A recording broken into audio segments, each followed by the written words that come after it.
अस्सलामु अलैकुम वरहमतुल्लाहि वबरकातुहू। और कैसे हैं नाजरीन, उम्मीद करते हैं आप लोग खैरियत से होंगे। नाजरीन, आज हम आपके लिए लेकर के आए एक नया चैप्टर जिसका नाम है बेदी से इंटरव्यू। ठीक है नाजरीन, आज का जो सबक है दरख्शा किताब से चैप्टर नंबर 16 है जिसका नाम है बेदी से इंटरव्यू। आज हम लोग इंशाल्लाह इस चैप्टर में, इस सबक में हम लोग इंटरव्यू को समझ लेंगे कि इंटरव्यू किसे कहा जाता है, आखिरकार इंटरव्यू का मतलब क्या होता है।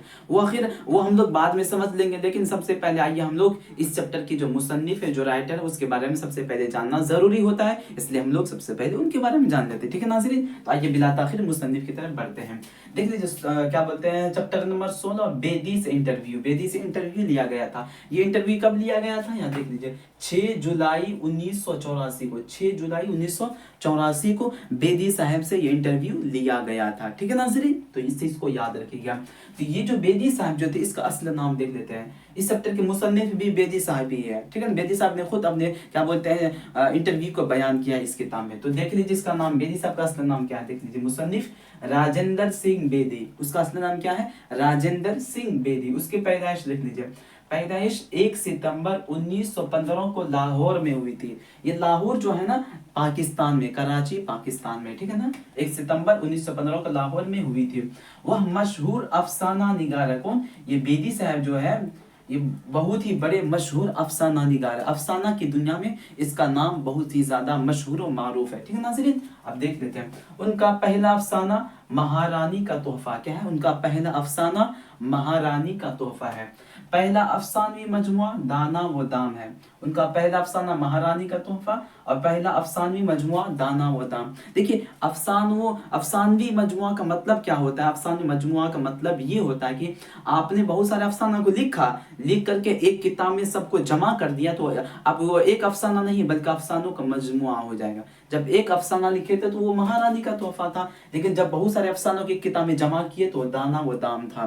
तो उस किताब का नाम क्या था, दाना वो दाम। ठीक है नाज़रीन, इस चीज को याद रखिएगा और अच्छे से समझ लीजिएगा। अब देख लेते हैं उनके कुछ ड्रामों की किताबें शायी हुई थी। देखिए वहां पे लिखा हुआ उनका ड्रामा, मतलब ड्रामा 7 खेल। एक किताब शायी हुई थी ड्रामे की जिसका नाम था 7 खेल। एक किताब नावल की शायी हुई थी जिसका नाम था एक चादर मैली से। एक चादर मैली से एक किताब है जो नावल की किताब है। ठीक है ना, देख लीजिए नावल की किताब है। और ये जो बेदी साहब जो थे, इन्होंने कुछ फिल्में भी लिखे थे, मतलब फिल्मों में जो कहानी होती है ना, उस कहानी को इन्होंने लिखे थे। अब वो कौन कौन सी कहानी थी यहाँ पे देख लीजिए, यहाँ पे देखिए लिखा हुआ उनकी फिल्में। नंबर 1 दस्तक है, नंबर 2 गरम कोट है, नंबर 3 देवदास, नंबर 4 मिर्जा गालिब और नंबर 5 मधुमती वगैरह। ये 5 फिल्म क्या बोलते हैं, 5 फिल्में भी लिखे थे। ठीक है नाज़रीन, तो आगे देख लेते हैं। उनका ताल्लुक किसका, यहाँ पे राजेंद्र सिंह बेदी जो उनका ताल्लुक ऑल इंडिया रेडियो से भी है, यानी वो ऑल इंडिया रेडियो में भी काम किए थे, मुलाजिमत किए थे। ठीक है, आगे देख लेते हैं। और स्टेशन डायरेक्टर भी रहे हैं, अब देख लीजिए आखिर क्या है। इंतकाल 11 नवंबर 1984 को हुआ था। कब हुआ था, 11 नवंबर 1984 को बेदी साहब का इंतकाल हो गया था, इस दुनिया से वह रुखसत हो गए थे। तो ये बेदी साहब के बारे में कुछ ज्यादा, मतलब बेदी साहब के बारे में बहुत ही ज्यादा जरूरी और अहम जानकारी थी जिसको याद रखना आपके लिए बहुत ही ज्यादा जरूरी था। इसीलिए नाजरीन एक मरतबा इसका स्क्रीनशॉट कीजिए, फिर इसको अच्छे से कॉपी में नोट करके अच्छे से याद कर लीजिएगा ताकि आपको जिंदगी भर ये चीज फायदा पहुंचाए। ठीक है नाजरीन, आप इसका स्क्रीनशॉट कर लीजिए। चलिए अब हम लोग क्या बोलते हैं इंटरव्यू की तरफ बढ़ते हैं कि इंटरव्यू किसे कहा जाता है। ठीक है नाजरीन, और हम लोग इस चीज को अच्छे से समझ लीजिए। देख लीजिए आपकी किताब दरख्शा किताब जो हमने इस किताब को ले लिया और चैप्टर नंबर 16 को खोल लेते हैं और हम समझ लेते हैं सबसे पहले इंटरव्यू किसे कहा जाता है। ठीक है नाजरीन, तो देख लीजिए किसी खास मौजू पर 2 अशखास की गुफ्तगू या मुलाकात के दौरान आपसी बातचीत को इंटरव्यू कहा जाता है। किसी खास मौजू पर 2 अशखास के दरमियान, शख्स की जमा अशखास, 2 शख्स के दरमियान जो खास गुफ्तगू होती है, जो मेन गुफ्तगू होती है, उसी को क्या कहा जाता है, इंटरव्यू कहा जाता है। आपने देखा होगा जब लोग अपनी जिंदगी में कामयाब हो जाते हैं या फिर कोई बड़ा काम कर देते हैं तो क्या बोलते हैं, जो मीडिया वाले लोग होते हैं, जो माइक वाले या फिर जो चैनल वाले लोग होते हैं, वो उनके पास जाते हैं इंटरव्यू के लिए, पूछते हैं कि आप कामयाब कैसे हुए, कामयाबी के पीछे पीछे की जर्नी कैसी थी, आप कैसे कामयाब हुए, आपकी ज़िंदगी का कौन सा हिस्सा था जो आपके लिए बहुत ज़्यादा मुसीबत बन के आपके साथ रह रही थी, ये सारी चीज़ें उनसे पूछी जाती है, सारी चीज़ों के बारे में उनसे सवाल किया जाता है। या आप जब बड़े बड़े कंपनी में जॉब के लिए जाते हैं या फिर विदेश के लिए वीज़ा अप्लाई करते हैं तो आपको ऑफिस में जाना पड़ता है वहाँ इंटरव्यू देने के लिए। तो जो शख्स इंटरव्यू लेता है वो आपसे गुफ्तगू करता है, आपसे बातचीत करता है, आपके काम के हवाले से, आपके ये क्या बोलते हैं तालीम के हवाले से, आपके एजुकेशन के हवाले से। तो उस बातचीत के जरिए से आपके अंदर की जानकारी को हासिल कर लेता है, आपके अंदर की जानकारी को ले लेता है कि आपके अंदर कितनी गहराई है, आपके अंदर यानी किसी चीज़ के बारे में कितनी जानकारी है। तो उसी चीज़ को क्या कहा जाता है, इंटरव्यू कहा जाता है। किसी खास मौजू पर इंटरव्यू किसे कहा जाता है, किसी खास मौजू पर दो अशखास बैठ करके जो गुफ्तगू करते हैं तो उनके दरमियान जो गुफ्तगू होती है उसी गुफ्तगू को क्या कहा जाता है, इंटरव्यू कहा जाता है। तो ये इंटरव्यू की तारीफ हो गई। तो आइए हम लोग क्या बोलते हैं, बेदी साहब जो थे इनका इंटरव्यू देख लेते हैं। बेदी साहब के इंटरव्यू 6 जुलाई 1984 को हुआ था। ये बेदी साहब जो बहुत ही ज़्यादा मशहूर अफसाना निगार थे, इतने ज़्यादा मशहूर अफसाना निगार थे कि जिसका कोई जवाब नहीं है। ज़िंदगी की छोटी छोटी हकीकतों को जो है ना वो अपने अफसाना में शामिल कर देते हैं, अपने नावल में क्या कर देते थे, शामिल कर देते हैं। इसी वजह से वो क्या बोलते हैं, उनका अफसाना बहुत ज़्यादा मशहूर हो जाता था, वो बहुत ज़्यादा मशहूर मारूफ हो गए थे।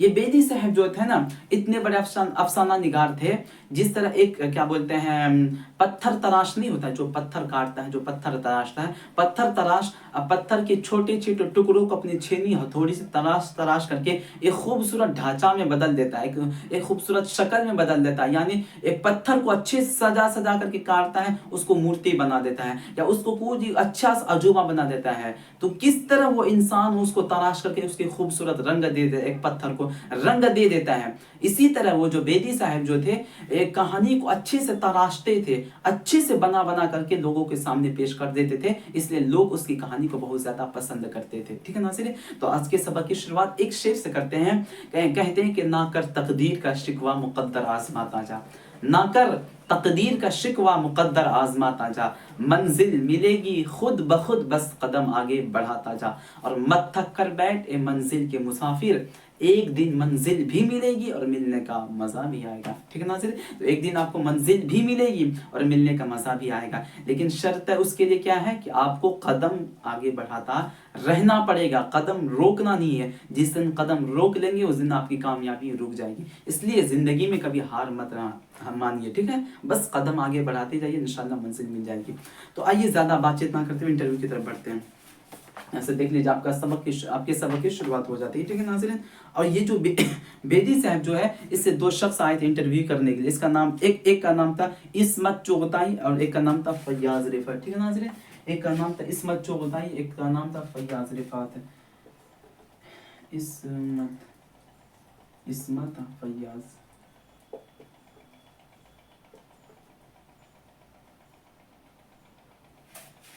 फैयाज। ठीक है नाज़रीन, ये जो इस्मत चुगताई जो है ये एक औरत का नाम है, एक औरत का नाम, और ये फैयाज साहब एक मर्द का नाम है। ठीक है नाज़रीन, और ये इस्मत चुगताई जो है ये बहुत ही बड़े मशहूर अफसाना निगार है, ये भी मशहूर अफसाना निगार है और ये भी मशहूर अफसाना निगार है, लेकिन ये क्या बोलते हैं ऑल इंडिया रेडियो में भी काम किया। ठीक है नाज़रीन, तो ये जो क्या बोलते हैं इस्मत आपा जो है, इस्मत चुगताई जो है वो क्या बोल रहे हैं, क्या इससे बेदी साहब से इंटरव्यू करने के लिए आते हैं। और जानते हैं आप नाजरीन, एक टीचर का इंटरव्यू एक टीचर ही अच्छे से कर सकता है, एक इंजीनियर का इंटरव्यू एक इंजीनियर ही अच्छे से कर सकता है। तो बेदी साहब जो थे वो भी मशहूर अफसाना निगार थे और ये लोग भी मशहूर अफसाना निगार थे। तो ये लोग आए थे बेदी साहब से इंटरव्यू करने के लिए। तो देखिए क्या कह रहे हैं फैयाज साहब, पहले फैयाज रिफत देखिए बेदी साहब से क्या कह रहे हैं।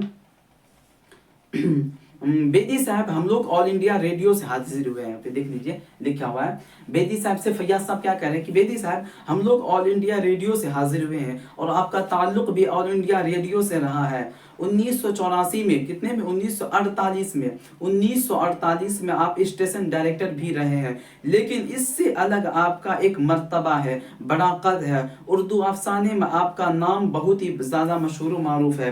एक ज़माना से जी चाहता था कि आपसे बैठकर कुछ बातें करें, कुछ पूछे आपसे, आपके अफसाने के बारे में, आपके कहानी के बारे में, ज़िंदगी के बारे में। उसके बाद कह रहे हैं कि इस्मत आपा आपसे ज़्यादा आसानी से बात कर पाएगी। ठीक है नाज़रीन, क्या बोलते हैं, फैयाज साहब क्या करें बेदी साहब से कि आपका ताल्लुक ऑल इंडिया रेडियो से रहा है, हम लोग का भी ताल्लुक ऑल इंडिया रेडियो से रहा है, लेकिन आप बहुत ज़्यादा मशहूर मारूफ हो गए, हम लोग उतना ज़्यादा मशहूर मारूफ नहीं रहे, इसलिए मेरा जी चाहता कि एक दिन हम आपके पास जाए, आपकी ज़िंदगी के बारे में पूछे, आपकी कहानी के बारे में पूछे। आज हम आ गए हैं, इसमत आप आपसे ज़्यादा आसानी से सवाल कर पाएगी।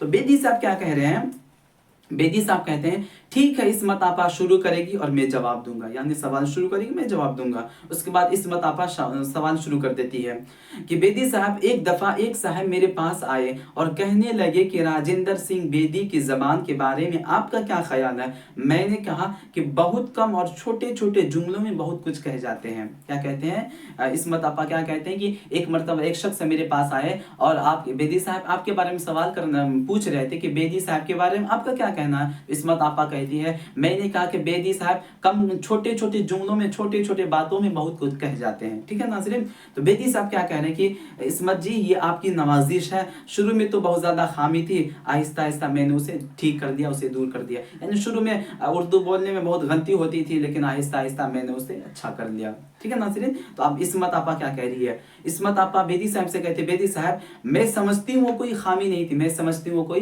गलती नहीं थी। तो बेदी साहब कहते हैं इसमत जी इन दिनों मेरी उर्दू काफ़ी अच्छी है, मैं समझता हूँ कि इन दिनों मेरी उर्दू में कोई खामी का मतलब कमी, कोई मेरी उर्दू में कमी नहीं निकाल सकता है।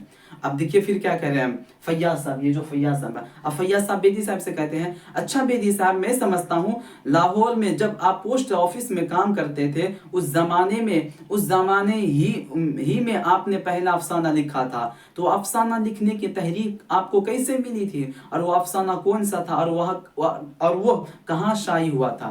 कह रहे कि जब आप लाहौर में काम करते थे पोस्ट ऑफिस में तो आपने एक अफसाना लिखा था, उस अफसाना को लिखने की तरकीब यानी कैसे आपके जहन में बात आई कि हम अफसाना लिखना शुरू करें और वो किस साल शाई हुआ था। तो बेदी साहब कहते हैं देखिए वो अफसाना था महारानी का तोहफा। क्या था, यहाँ पे जो लिखा हुआ है महारानी का तोहफा। बेदी साहब कहते हैं जब मैं उस वक्त यानी पोस्ट ऑफिस में जब काम करता था उस वक्त मैंने महारानी का तोहफा लिखा था और वो क्या हो गया, जाई हो गया, मतलब वो किताब ही बर्बाद हो गई। और वह मैंने टेगोरे के रंग में लिखा था। किसका, टेगोरे कोई रंग होता है उसी के वो रंग में वो कह रहे कि मैंने लिखा था और वह उस साल का बेहतरीन अफसाना करार दिया गया था। कह रहे कि बेदी साहब कह रहे कि जिस साल मैंने महारानी का तोहफा लिखा था वो उस साल बहुत ज्यादा मशहूर मारूफ हुआ था, लेकिन वो ज़ाई हो गया, बर्बाद हो गया। ठीक है, उसके बाद कह रहे कि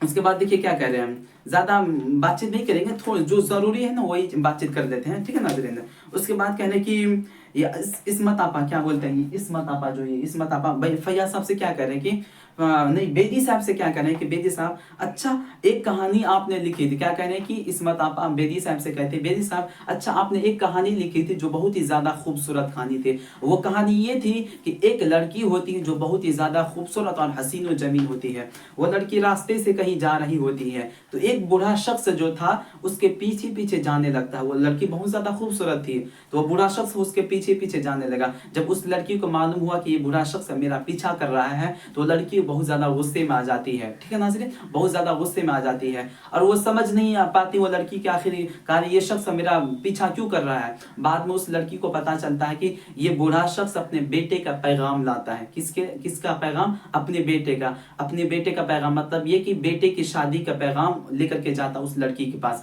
लेकिन वो लड़की समझ नहीं पाती है। तो जब बूढ़ा शख्स जो भी सवाल करता है उससे तो वो जली कटी जवाब देता है, यानी अच्छे से जवाब नहीं देती वो लड़की, बहुत ही गुस्से में जवाब देती है।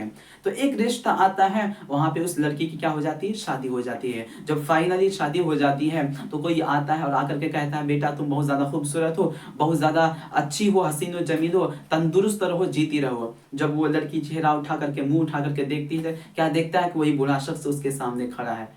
तो लड़की क्या हो जाती है, शर्म में पड़ जाती है। ठीक है ना, अपने सर को झुका देती है। तो वो बूढ़ा जो शख्स था वो बुरी नियत के साथ उस लड़की के पीछे नहीं जा रहा था, बल्कि अपने बेटे का पैगाम लेकर के जाता कि हम क्या बोलते हैं, हम अपने बेटी की शादी तुमसे कराना चाहते हैं, तुम मेरे घर की बहू बन जाओ। लेकिन वो लड़की समझ नहीं पाती है। तो ये कहानी जो लिखे थे क्या बोलते हैं बेदी साहब बहुत ज्यादा मशहूर हुए थे। तो ये इसमत आपा कह रहे हैं कि ये कहानी आपने जो लिखे थे बेदी साहब बहुत ज्यादा ये कहानी मशहूर हुई थी। ठीक है नाज़रीन, तो आगे कह रहे हैं देख लीजिए। अब उसके बाद ये फैयाज साहब कह रहे बेदी साहब से कि बेदी साहब आप फिल्मों के साथ भी वाबस्ता रहे हैं और इसमें आपका अपना तजुर्बा भी काफ़ी है। दस्तक, गरम कोट, देवदास, मिर्ज़ा गालिब और मधुमती वगैरह बड़ी खूबसूरत फिल्में भी बनाई है। आपने चंद फिल्में लिखी है जो बहुत ही ज़्यादा खूबसूरत है। ठीक है नाज़रीन, तो आपके बेदी साहब क्या कह रहे हैं, देखिए बेदी साहब कहते हैं कि फिल्मी दुनिया अदबी दुनिया नहीं होती है। क्या कह रहे हैं, फिल्मी दुनिया अदबी दुनिया नहीं होती है, तिजारती दुनिया होती है। मुझे इस दुनिया का काफ़ी तल्ख तजुर्बा है और अब मजीद इस तिजारती दुनिया का तजुर्बा नहीं करना चाहता हूँ। कह रहे हैं कि फिल्मी दुनिया अच्छी दुनिया नहीं होती, वो अदबी दुनिया नहीं होती है, उस दुनिया का मुझे बहुत ज़्यादा तजुर्बा है, अब मैं ज़्यादा तजुर्बा हासिल नहीं करना चाहता हूँ उस दुनिया की। ठीक है नाज़रीन, उसके बाद आगे देख लेते हैं। इसमत आपा फिर से बेदी साहब से कहती है कि बेदी साहब, हम लोग मुंबई में रहते हैं, मुंबई में लोग फिल्मों से ज़्यादा दिलचस्पी लेते हैं। आप लोगों को भी मालूम होगा कि जो लोग मुंबई में रहते हैं वो लोग क्या बोलते हैं, फिल्मों में ज़्यादा दिलचस्पी देते हैं। ठीक है, तो इसमत आपा भी यही कह रही है। उसके बाद बेदी साहब क्या कहते हैं, सुनिए। बेदी साहब इसमत आपा से कह रहे हैं कि इसमत जी, आपका कहना बिल्कुल दुरुस्त है।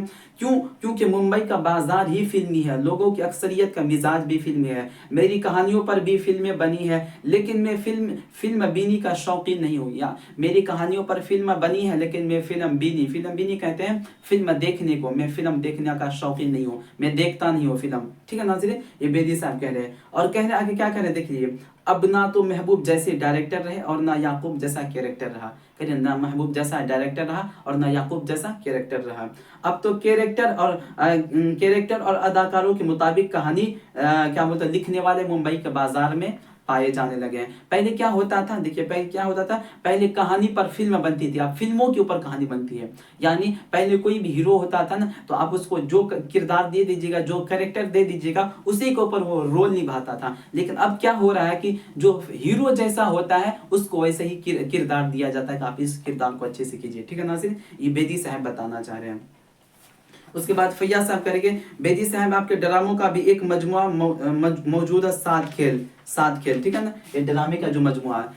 फैयाज साहब कह रहे कि आपने ये जो ड्रामा के ऊपर किताबें लिखी थी, क्या बोलते हैं, 7 खेल, वो बहुत ज्यादा मशहूर मारूफ हुई थी। अब आगे देखिए लास्ट में आखिर में क्या करें बेदी साहब कह रहे कि भाई सबसे पहले तो उपेंद्र नाथ अश्क मेरे दोस्त थे, उनकी बीवी का इंतकाल हो गया था। वह ज्यादातर मेरे घर में पड़े रहते थे क्रिश्चियन की बाबत। मैंने उनकी कहानियां भी पढ़ी थी, बहुत मुतासिर हुआ। नतीजा ये हुआ कि रास्ते से कोई आदमी गुजरता तो मैं उससे पूछता था कि आप क्रिश्चियन चंदर हैं। पंजाब पब्लिक लाइब्रेरी गया तो वहां पता चला कि एक रिसाला शाई हुआ है और उसके एडिटर क्रिश्चियन चंदर है। मैं वहां गया और मैंने कहा आप क्रिश्चियन चंदर हैं, वो कहने लगे तुम राजेंद्र सिंह बेदी हो, और फिर हम दोनों क्या बोलते हैं गले मिल गए।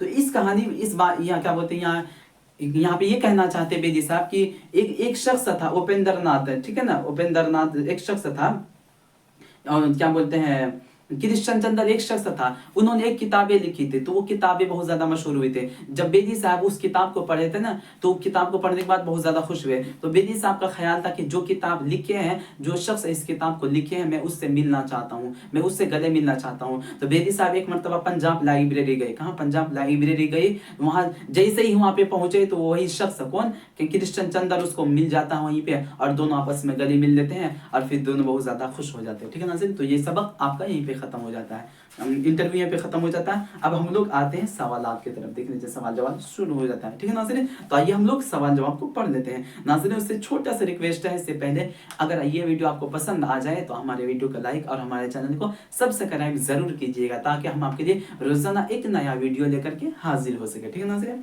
तो आप देख लेते हैं मुख्तसर सवाल। पहला सवाल कह रहे हैं कि इंटरव्यू लेने वाले का नाम बताइए। देख लीजिए, नंबर 1 इसमत चौधरी, नंबर 2 फैयाज रिफात। ठीक है नाज़रीन, तो इन दोनों का नाम बता दीजिएगा। नंबर 2 कह रहे किसका इंटरव्यू लिया गया, तो यहाँ पे देखिए बेदी का, किसका? बेदी, राजेंद्र सिंह बेदी का इंटरव्यू लिया गया था। उसके बाद तीसरा सवाल कर राजेंद्र सिंह बेदी किस शहर में पैदा हुए थे।